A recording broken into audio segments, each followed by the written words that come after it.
Welcome. Today we're going to talk about responsible recreation. But in addition to covering the campaign and its intent in this video, I'm going to give you tips to improve your relationship with nature.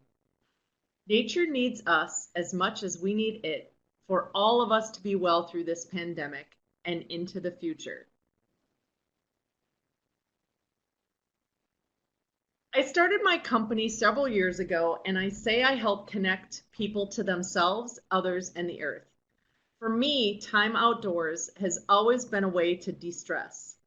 More than ever, people are realizing how important nature and the outdoors are for our physical and emotional well-being. Today, I come to you as a faculty member of the Management Assistance Team of the Association of Fish and Wildlife Agencies, a partner in the Responsible Recreation Campaign. I am a former wildlife biologist and past archery recreation specialist. I also teach topics in ecopsychology, the human-nature relationship. Before we dive in, I want you to think about and write down a list of all of the places you most enjoy outdoors. It could be a local park, a state park, or a national park. It can also be a lake, trail, or even your own backyard or other private property. These are some of the places I love. Keep your list handy, we'll get back to it in a minute. The Responsible Recreation Campaign is the result of increasing numbers of people using parks during COVID, and together we must practice being responsible so our outdoor public spaces can remain open to everyone. We do not yet know where COVID will take us, but responsible recreation is important as we continue to enjoy the outdoors as a means to cope through the pandemic. This effort is brought to you by several partners shown here, including the Association of Fish and Wildlife Agencies. Please also note that this video in part is funded by the Sport Fish and Wildlife Restoration Program, which comes from an excise tax paid by firearms, archery, fishing, and boating manufacturers. Also, I note that this important program has likely funded many of the public outdoor recreation places in your own state. I'm going to spend a few minutes on the basics of responsible recreation.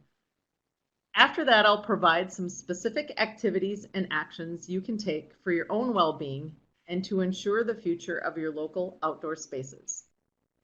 Of course, the first step of practicing responsible recreation and to avoid the spread of COVID is to follow health best practices.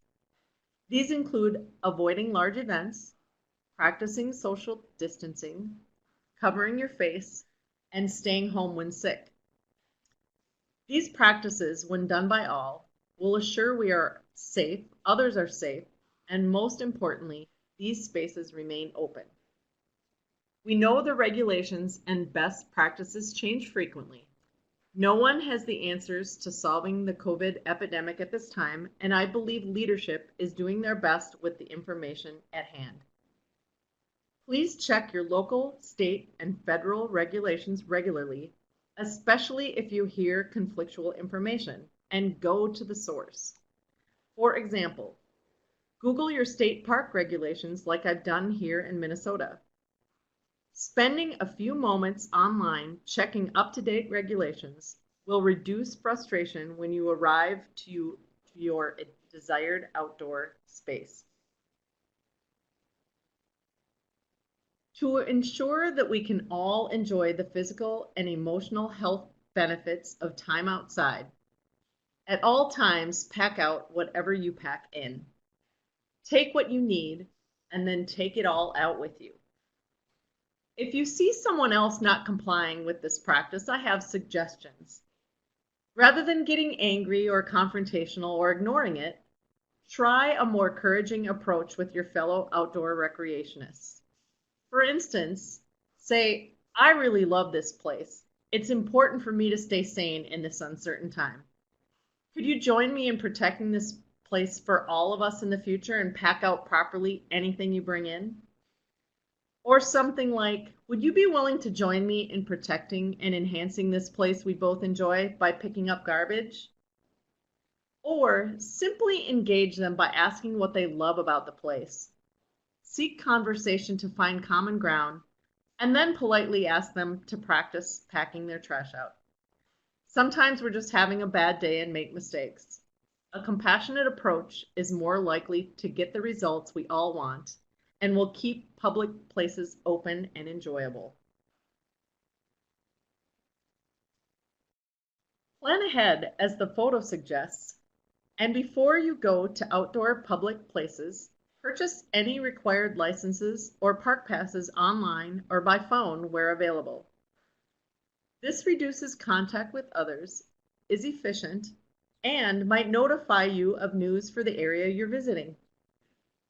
Of course, also plan for what you need to stay personally protected outside, like drinking water, sun protection, clothing layers if needed, a mask, and phone, but I encourage you to turn that off or just use it for photos. Also, tell others about your plan if you're going far or for an extended time. Consider having a second location as part of your plan should the first be too crowded. Outdoor spaces are getting more use, so be prepared with what you will say with compassion to someone who may not be practicing responsible recreation. Finally, I encourage you to get the most health benefits from your time outdoors to also plan an intention. If it is to exercise, visualize your workout and make sure you stretch and warm up your body. If your intention is to de-stress, then take a moment to get your mind cleared through a focus on breathing and approach the space with curiosity. Another way to reduce the spread of COVID is to stay closer to home and recreate locally. Hopefully doing so will give you a greater appreciation for the places and spaces near you.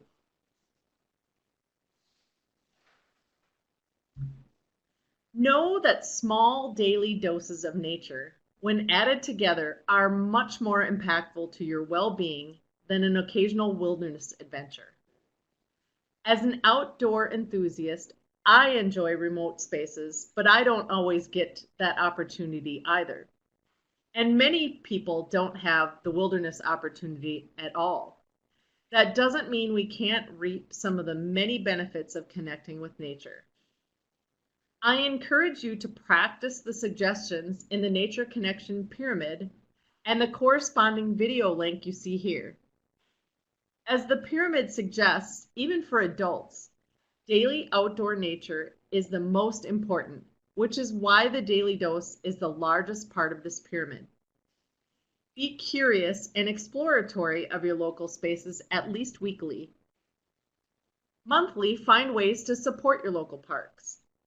The parks need your support in many ways to remain open and protected in the future.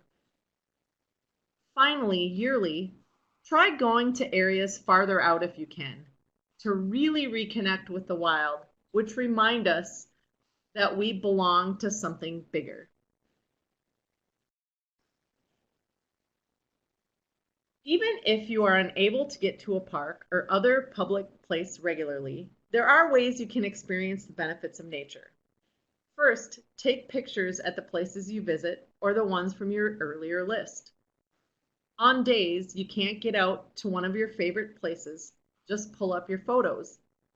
While reviewing them, check in with how they make you feel, what you remember about the day you took the photo, or more generally, what gives you pleasure when you think of that place. Sit with those good feelings and maybe even journal about them. Research has shown that imagery of nature provides similar calming abilities as being in nature itself. Don't forget about your backyard or even plants inside the house. Challenge yourself to notice something that you haven't seen, heard, smelled, or touched before.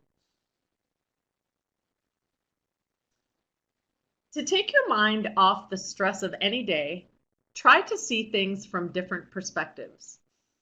Find about a 1 yard or 1 meter space on the ground and set a timer for 10 minutes. Notice color variations, tones, and intensities in nature around you. Then look at the same spot from the ground on your belly, looking for tiny details. When the 10 minutes are up, answer the questions listed here. Another option is to notice something from far away, like this oak tree, and then move in to see what else you can notice. Here, I found a leaf that reminded me of a stained glass window. Some of the best things are right in front of you if you learn how to look for them from different angles and perspectives. When you complete this activity, also make note of how present you were before and during the activity and how you feel after. You should feel calmer as the result of this experience if you follow the directions without interruption, and you may even learn something about yourself. Another activity is to focus on your sense of smell outdoors. Set your timer, and at first just allow yourself to notice smells. Then seek out nature items to actively smell. Flowers are an obvious choice, like my favorite lilacs you see here, but also items you wouldn't think to smell, like pine cones. Then once again, notice what you are thinking, feeling, and how your body is reacting. While in your local nature space, maybe intentionally express a little gratitude for the space and for helping you move today. Gratefulness plus nature is an amazingly calming combination. There are many benefits to time in and with nature, and it doesn't take much to get these effects. Nature can reduce stress and improve mood and energy levels. Time in nature has been shown to increase focus. Want to sleep better? Try spending part of your day outside. There are many resources if you want to know more about the specific benefits. The book, Your Brain on Nature, lists many research sources, as do the other books shown here. A great website for additional research is the link shown here to the research library at Children in Nature Network. If you have children or grandchildren, their exposure to nature can be life-altering. Make sure the children in your life are getting their daily dose of outdoors for movement and emotional well-being, but more importantly, to encourage their love of the outdoors. Let them ask questions and then search for answers together. Encourage them to try out different senses and ask what they notice. The key is curiosity. Ask, don't tell. Children learn best and are most affected by nature when they are wandering and wondering.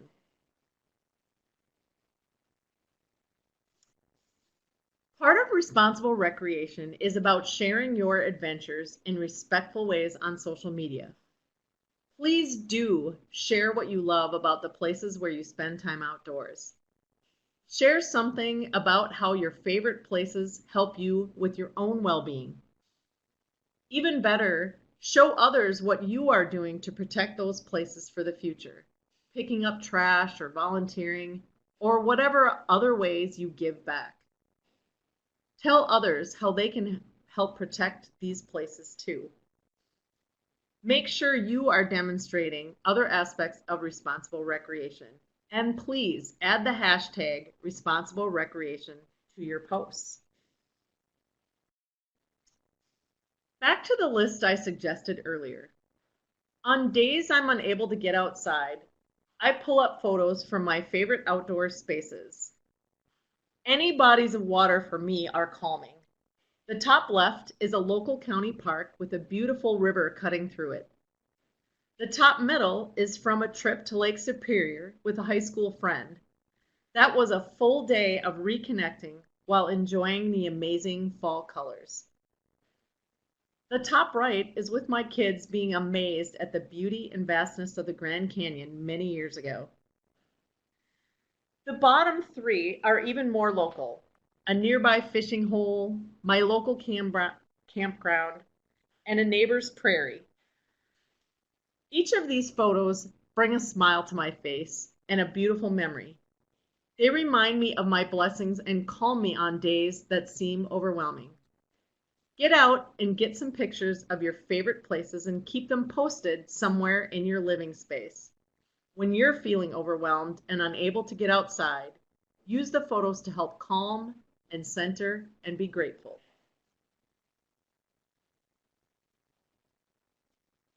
Beyond the campaign, there are a number of other things you can do to keep our public outdoor spaces open.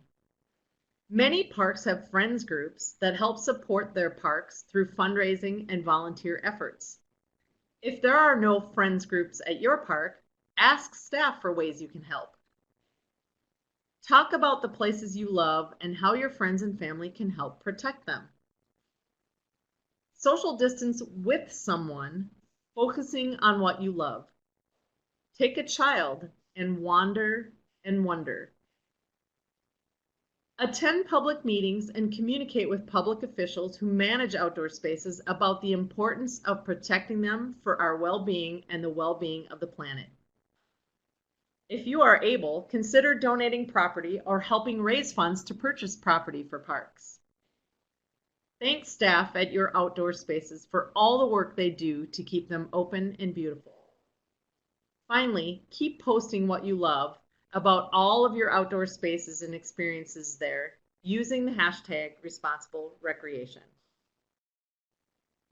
Finally, pledge to practice responsible recreation by going to www.responsible-recreation.org, as you see on the bottom of this page, and do all you can to support others in these difficult times in getting their daily dose of the outdoors. Breathe in, enjoy, and give back to nature in any way you can. Go out and embrace the outdoors and practice responsible recreation.